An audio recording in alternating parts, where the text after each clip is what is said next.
July 2007. The NBA was at the absolute peak of its golden era. Stars like Kobe Bryant and LeBron James were turning basketball into a multi-billion-dollar global empire. But behind the flashing lights, a bomb was about to detonate. The headlines shocked the sports world. The FBI had quietly arrested Tim Donaghy, an elite veteran referee trusted with the league's highest stakes games. He wasn't accused of a bad call or human error. He was accused of working directly with the New York Mafia to fix professional basketball.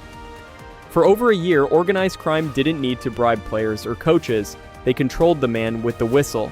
Every foul, every technical, and every point spread could be changed with a single blow. This is how one man's secret almost destroyed the NBA.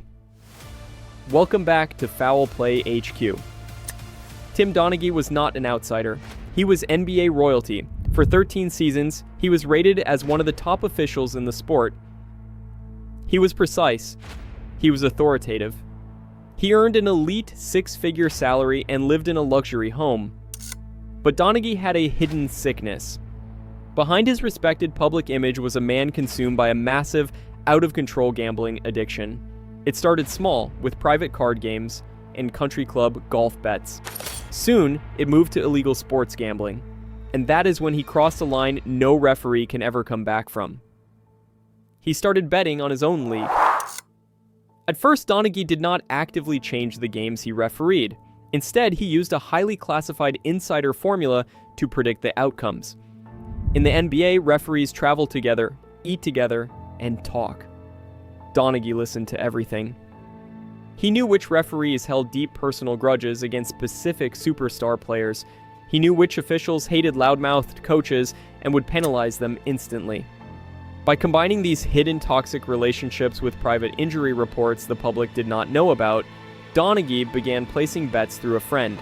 His winning percentage was an impossible 75%. He was making a fortune, completely undetected.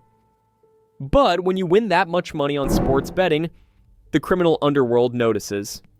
In late 2006, Donaghy's winning streak caught the attention of the Gambino crime family, one of the most ruthless syndicates in the American Mafia. The mob tracked Donaghy down. They didn't ask him to join them. They gave him an ultimatum. If he didn't start feeding them his insider picks and actively using his whistle to guarantee their bets, cleared the point spreads, they would destroy his career. Or worse, they would visit his family. Donaghy was trapped. He agreed to the deal. For every game the Mafia won based on his calls, he was paid $2,000 in cash, inside plain white envelopes. The mob, meanwhile, was clearing millions of dollars a night.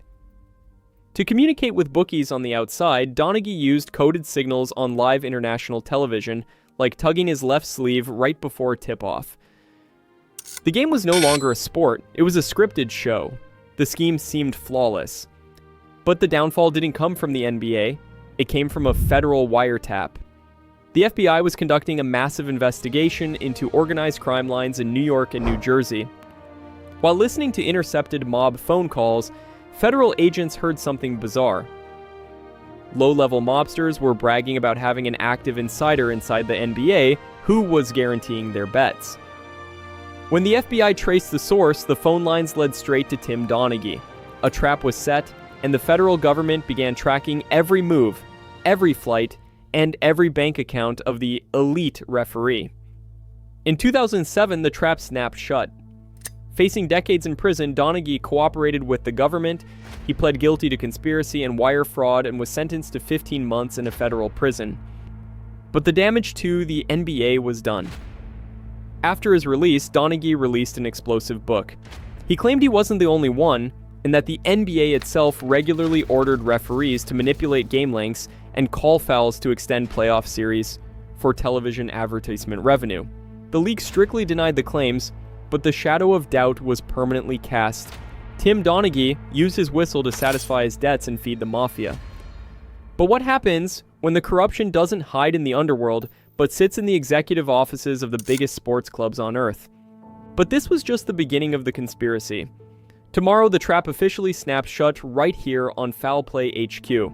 Make sure to subscribe now because inside Part 2, we expose the secret FBI wiretaps that caught the mob and the explosive confession that permanently stained the integrity of the NBA,